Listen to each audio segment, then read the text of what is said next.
حضرات، جسم جس طرح بیمار ہوتا ہے روح بھی بیمار ہوتی ہے. جسم کی صحت اور بیماری ہوتی ہے، روح کی بھی صحت اور بیماری ہوتی ہے. روح بھی بیمار ہوتی ہے، روح بھی تندرست ہوتی ہے. روح بھی کمزور پڑتی ہے، روح کو بھی بھوک لگتی ہے، روح کو بھی پیاس لگتی ہے، روح بھی تھکان محسوس کرتی ہے. جو کیفیتیں جسم پہ گزرتی ہیں، جسم کو بھوک لگتی ہے تو ہم کھاتے ہیں، جسم کو پیاس لگتی ہے تو ہم پیتے ہیں، جسم تھکتا ہے تو ہم آرام کرتے ہیں، یہ ساری کیفیتیں روح پہ بھی گزرتی ہیں. روح بھوکی ہوتی ہے، روح پیاسی ہوتی ہے، روح کمزور پڑتی ہے، روح بیمار ہوتی ہے. پر آپ جانتے ہیں کہ روح کی غذا کیا ہے؟ روح کی پیاس کیسے بجھتی ہے؟ بیمار روح کا علاج کیسے ہوتا ہے؟ روح کی غذا عبادت ہے، روح کی غذا عبادت ہے، روح کی غذا تلاوت ہے، روح کی غذا اللہ سے تعلق ہے، روح کی غذا اللہ تبارک و تعالیٰ کا ذکر ہے. جو اپنی روح کو یہ غذا جتنی فراہم کرے گا، جتنی عبادت کرے گا، جتنی تلاوت کرے گا، جتنا ذکر کرے گا، جتنا اللہ کو یاد کرے گا، جتنا اللہ سے جڑنے کی کوشش کرے گا، اس کی روح کو اسی قدر توانائی اور طاقت حاصل ہوتی ہے. اور یاد رکھنا، زندگی کی خوشی جسے کہتے ہیں، زندگی کا سکون جسے کہتے ہیں، زندگی کی راحت جسے کہتے ہیں، زندگی کا اطمینان جسے کہتے ہیں، زندگی کا چین جسے کہتے ہیں، وہ اصل روح کا سکون ہوتا ہے، روح کا اطمینان ہوتا ہے، روح کا قرار ہوتا ہے.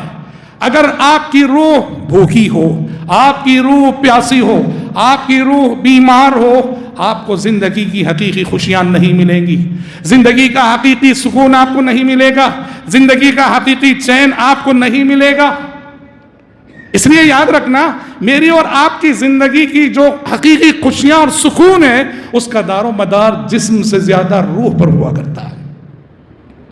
جو اپنی روح کا جتنا خیال رکھتا ہے، اس شخص کی زندگی کا کانفیڈنس ہی کچھ الگ لیول کا ہوتا ہے.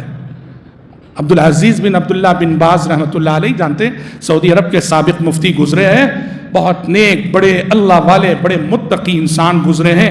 نابینا تھے، اندھے تھے، بہت بڑے عالم تھے.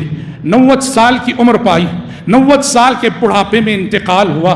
اور یہ 90 سال ایسے گزارے انہوں نے جہد مسلسل میں، مسلسل محنت میں. انہوں نے اپنی زندگی میں کبھی کوئی چھٹی نہیں لی، زندگی میں کبھی کوئی چھٹی نہیں لی.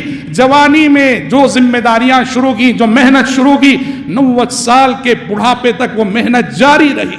لوگ ان کی محنت کو دیکھ کر، ان کی جستجو کو دیکھ کر اش اش کرتے تھے.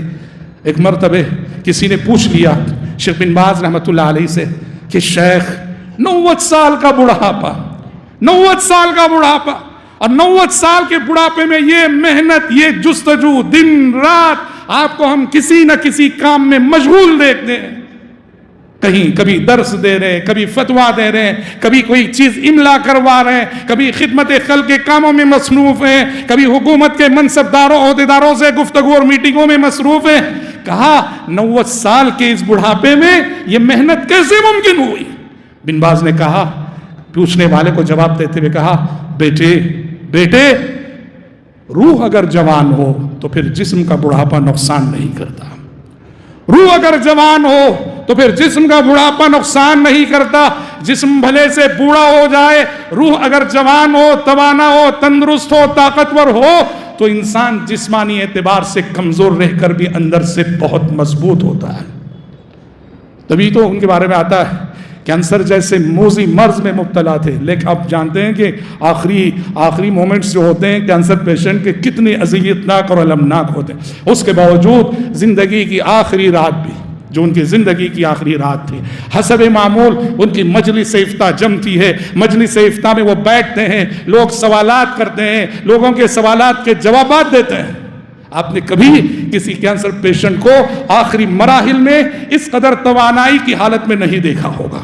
تو یاد رکھنا، میری اور آپ کی زندگی کی حقیقی توانائی، حقیقی مسرت، حقیقی طاقت، حقیقی خوشیاں، حقیقی سکون، یہ جسم سے زیادہ روح پر منحصر ہے. اور میرے عزیزو، آج کا سب سے بڑا مسئلہ یہی ہے.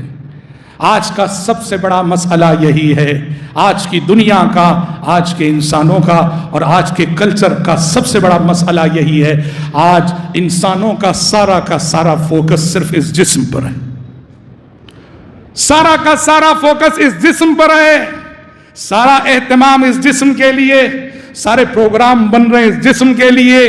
جسم کو بنانا ہے، جسم کو سنوارنا ہے، جسم کو خوبصورت کرنا ہے، جسم کو جاذبیت والا بنانا ہے، جسم کو صحت مند رکھنا ہے۔ انسان کی ساری فکر، انسان کی ساری سوچ، انسان کی ساری تدبیریں آج صرف اور صرف جسم تک محدود ہیں۔ چلے جاؤ گلی گلی بیوٹی پارلر ملیں گے آپ کو، جہاں انسان کو سنوارا جاتا ہے، سجایا جاتا ہے۔ چلے جاؤ گلی گلی آپ کو ہسپتال ملیں گے جہاں انسان کی جسم کا علاج کیا جاتا ہے۔ افسوس ہے اس انسان پر کہ جس کی روح اس کے جسم سے زیادہ بیمار ہے۔ جسم کے لیے تو تم نے اتنے جتن کیے ہیں، گلی گلی ہسپتال کھول رکھے ہیں، بیمار روح کا علاج کب کرو گے؟ ڈاکٹر کا علاج کرا کے اپنے جسم کو صحت مند بنا بھی لوگے، روح اگر تمہاری بیمار رہے گی تم جسمانی اعتبار سے صحت مند رہ کر بھی بیمار رہو گے۔ آپ دیکھتے نہیں، پڑھتے نہیں، بڑے بڑے ڈاکٹرز، بڑی بڑی ہسپتالوں میں کام کرنے والے ڈاکٹر، اللہ ہاں خودکشی کرتے ہیں۔ ڈاکٹر ہے خودکشی کر رہا ہے، دوسروں کا علاج کرنے والا خودکشی کر رہا ہے۔ کیوں؟ اس نے جو سلیبس پڑھا ہے وہ سلیبس اسے صرف جسم کا علاج کیسے کرنا وہ سکھاتا ہے۔ بیچارہ دوسروں کے جسم کا علاج کرنے والا، خود اس کی اپنی روح اندر سے بیمار تھی۔ یہ دوسروں کے جسموں کا علاج کرتا رہا، اندر سے اس کی روح بیمار رہی، اور یہ روح کا اضطراب، یہ روح کی بے چینی اس قدر بڑھتی ہے، ایک دن وہ خودکشی کر لیتا ہے۔ یہاں رک کے سوچو آپ، کیوں آخر یہ خودکشی؟ یاد رکھنا، روحوں کے ڈاکٹر انبیاء و رسول علیہم السلام ہیں۔ روحوں کے ڈاکٹر انبیاء و رسول علیہم السلام ہیں۔ روحوں کا علاج انبیاء و رسول علیہم السلام کی تعلیمات میں ملے گا، اور انہی کی تعلیمات ہی میں ملے گا۔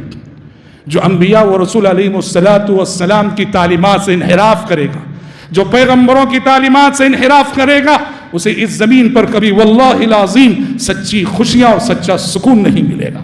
وقتی سکون ملے گا، وقتی اطمینان ملے گا، وقتی خوشیاں ملے گی، لیکن یہ خوشیاں، یہ سکون دیر تک رہنے والا نہیں، یہ بہت جلد فنا ہو جائے گا۔ زندگی کا حقیقی سکون چاہتے ہو، جسم سے زیادہ روح کی فکر کرو۔ زندگی کی حقیقی مسرتیں اور خوشیاں چاہتے ہو، جسم سے زیادہ روح کی فکر کرو۔ زندگی کا قرار چاہتے ہو، جسم سے زیادہ روح کی فکر کرو۔ آپ کی روح جتنی توانا رہے گی، جتنی تندرست رہے گی، جتنی جوان رہے گی، آپ کی زندگی اسی قدر خوب گزرے گی۔